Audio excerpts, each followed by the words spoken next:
si on vous a convoqué cet après-midi, c'est clairement pour sonner plus que jamais l'alerte sur l'imminence du potentiel démarrage des travaux. Les indices que nous avait laissé la COP de l'eau, c'est qu'au mois de juin, ils avaient fait paraître un appel d'offres, d'ailleurs appel d'offres qui devrait respecter en théorie les règles des appels d'offres publics, puisqu'il y a des projets qui bénéficient de 70% d'argent public au bas mot, avec une délégation de service public, à savoir la distribution de l'eau d'irrigation, et qui en fait correspond à un appel d'offres de droit privé, et ce qui fait que si BNM n'avait pas mené l'enquête, on ne serait pas en mesure de vous dire qu'aujourd'hui nous connaissons ceux qui risquent de se porter complices de cet écocide, à savoir Eurovia, filière de Vinci, qui a remporté l'appel d'offres et dont tout porte à craindre que sous quinzaine les pelleteuses débarquent pour commencer à creuser le méga cratère d'eau.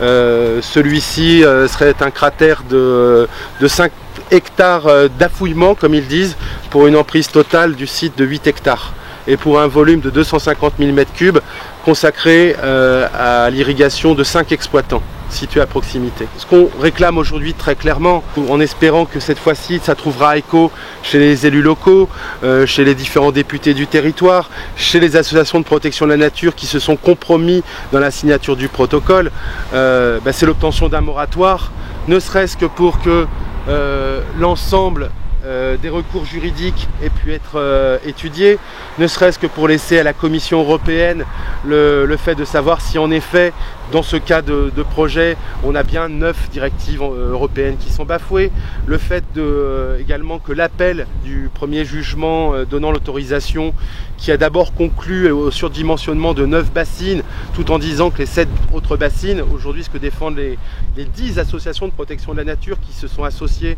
dans ce recours, en fait sont elles aussi surdimensionnées.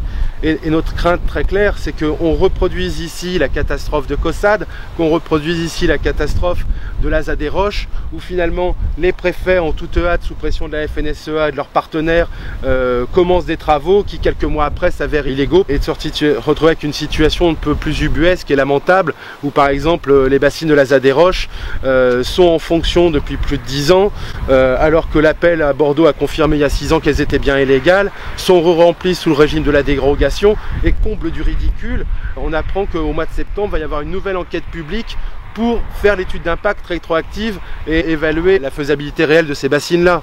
Si le préfet gérait l'histoire dans le bon sens, la moindre des choses serait d'attendre les résultats de l'étude HMUC. C'est l'étude qui va être menée dans les 2 ans qui viennent et qui doit déterminer les volumes réellement prélevables sur le territoire, et qui devrait être l'étude préalable derrière lequel on puisse dire ce qu'on peut prendre dans le milieu sans le remettre en péril.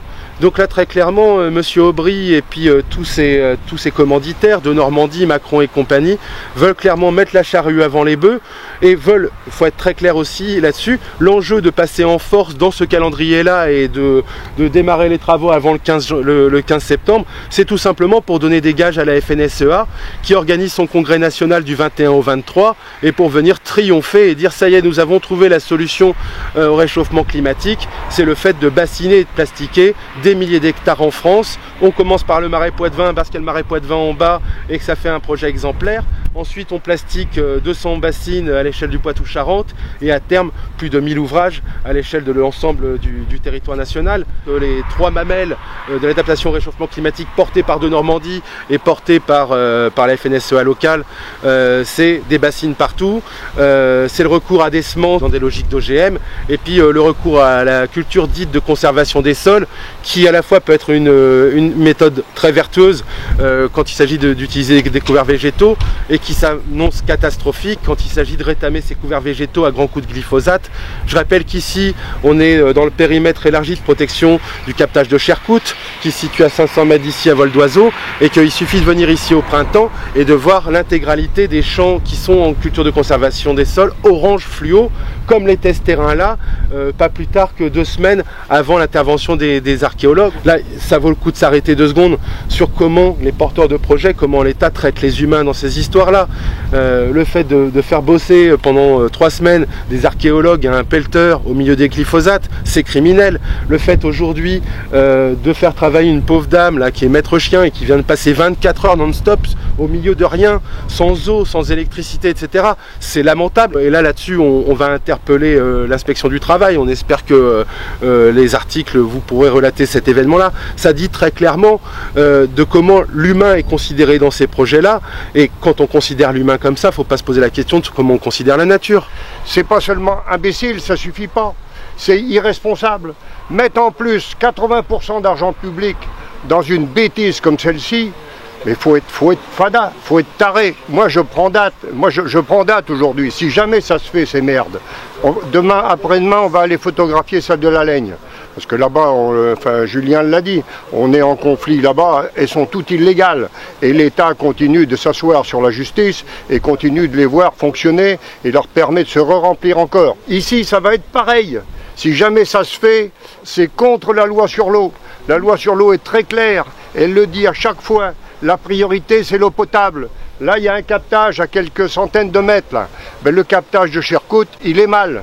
Et d'ailleurs, l'hydrogéologue qui a été consulté pour ça, il a bien dit, moi, j'ai pas les éléments pour déterminer si le remplissage de ces bassines aura des conséquences sur le captage. C'est évident que ça aura des conséquences sur le captage. Déjà que le Mignon, cette année, il est encore à sec, parce que pourtant, on a eu une année plus qu'exceptionnelle, on a battu tous les records.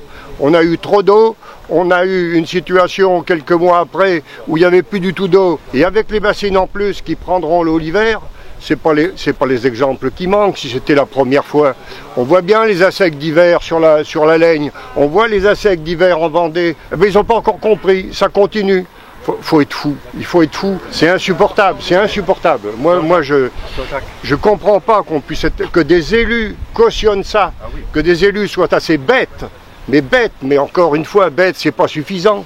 Se rendent même pas compte qu'ils vont se prendre des coups de pied dans le cul, parce que là, ça sera pas comme le nucléaire, ils seront pas garés des voitures quand on aura à gérer les déchets. Non, là c'est dans moins de 10 ans qu'il va falloir qu'ils disent, le maire de Mosée et les autres, le maire d'Amuret, il va falloir qu'ils disent, ben oui, nous on était d'accord pour ce machin, ça nous paraissait bien, puis maintenant il n'y a même plus de quoi les remplir, comme c'est le cas en Espagne, il n'y a même plus assez d'eau pour les remplir, on a foutu tout ce pognon, il n'y a plus d'eau dans le Mignon, nos captages sont mal, c'est n'importe quoi, c'est n'importe quoi. Grosso modo, il y a 15 jours d'installation de chantier, pour nous c'est ça.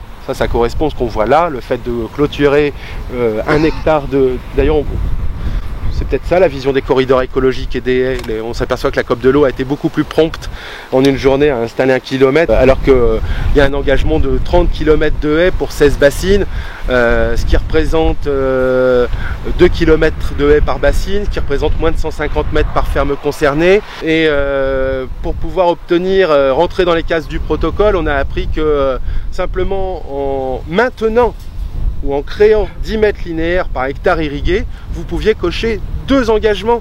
Donc là, il faudra que Yannick Maufra, qui pour nous est un des véritables complices, parce qu'il dévoie complètement la protection de la nature, et il trahit des années et des années de combats déterminés, d'adhérents déterminés, il est en train de salir très clairement l'image de Deux-Sèvres Nature Environnement.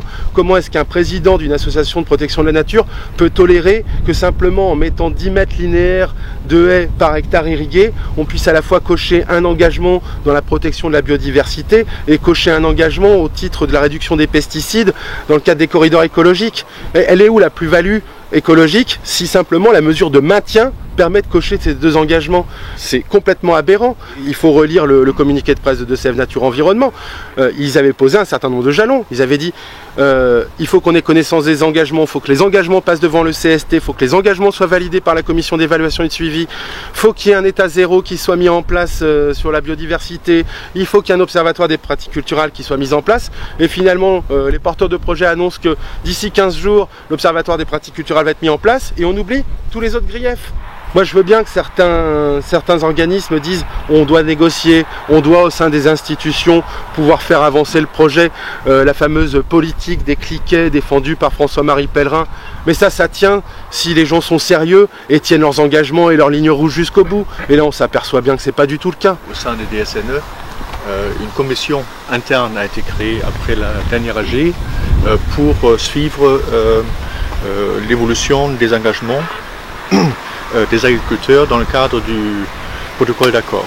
Alors cette commission s'est souvent réunie et a eu au moins l'intérêt de suivre clairement les retards que tu as pointés tout à l'heure. Bon, la presse a déjà fait un retour en ce qui concerne le courrier envoyé par DSNE au préfet.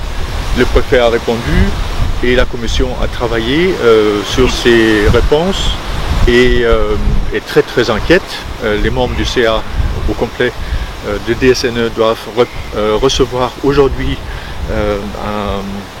une synthèse élaborée par cette commission et derrière les adhérents. Et donc, je peux juste vous dire que les membres de cette commission et sans doute aussi d'autres membres du CA ne sont pas actuellement favorables à un démarrage des bassines, ça c'est clair.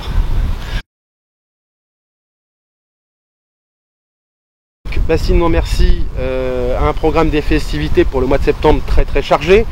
Ça commence par dimanche prochain où avec le collectif Bassines Non Merci 86, le collectif Bassines Non Merci Homme Couture et également avec la Confédération Paysanne niveau national, nous appelons à un rassemblement comme vous en avez vu tant d'autres, qui ressemblera beaucoup à celle d'Epan. On ne pensait pas forcément avoir toutes les têtes d'affiche qu'on avait pu avoir à Epan. On a eu confirmation ce matin que néanmoins Philippe Poutou nous rejoindrait et on ne désespère pas que dans les heures qui viennent on apprenne la venue d'autres responsables à visibilité nationale. Et il y aura des porte-paroles de la Confédération Paysanne Nationale qui nous rejoindront. Également indiqué que du 21 au 25, qui risque d'être pile poil au moment de l'arrivée ou juste après l'arrivée des pelleteuses de Vinci. Du 21 au 25, il y aura une semaine de lutte avec des événements quotidiens consacrés à la résistance contre les bassines, à commencer par le 21 septembre où Bassines Non Merci 86 organise une conférence avec Florence Abès, l'hydroclimatologue de référence au niveau européen et mondial pour toutes ces questions de stockage d'eau et d'inadéquation avec les effets attendus du réchauffement et du dérèglement climatique. Également signaler que du 21 au 23, on a bien vu que le congrès national de la FNSEA se tiendrait à la clameur et avec tous nos soutiens et avec les 30 organisations qui soutiennent Bassines Non Merci depuis bientôt 4 ans, nous allons nous organiser pour que ce congrès fasse date. Et la dernière date de cette semaine spéciale lutte contre résistance aux bassines sera le 25 septembre à Longré, dans le Nord-Charente, où là c'est le collectif Bassines Non Merci Homme Couture qui mènera la danse. On viendra les soutenir évidemment. Bassines Non Merci continuera à tenir des actions pacifistes, non violentes, de sensibilisation, de médiatisation, de secouage de puces des élus pour qu'ils tiennent leur rang et qu'ils se souviennent que leur mission première c'est bien de représenter le peuple et l'intérêt général. Par contre, on réédite l'alerte qu'on lance depuis 3 ans. Le jour où les premiers coups de pelleteuse vont avoir lieu, c'est évident qu'il y aura sur le territoire des actions que Bassines Non Merci ne maîtrisera pas, mais dont on a la certitude qu'elles auront lieu. Cette volonté de passage en force, complètement à l'envers des enseignements du rapport du GIEC. En ne laissant pas la justice faire son boulot jusqu'au bout, l'État sera coupable de créer ici une situation de crise. Les milliers ou les centaines de CRS mobiles qui seraient mobilisés ne suffiront pas à éteindre le feu qu'ils risquent de mettre à ce territoire. Et c'est bien leur responsabilité.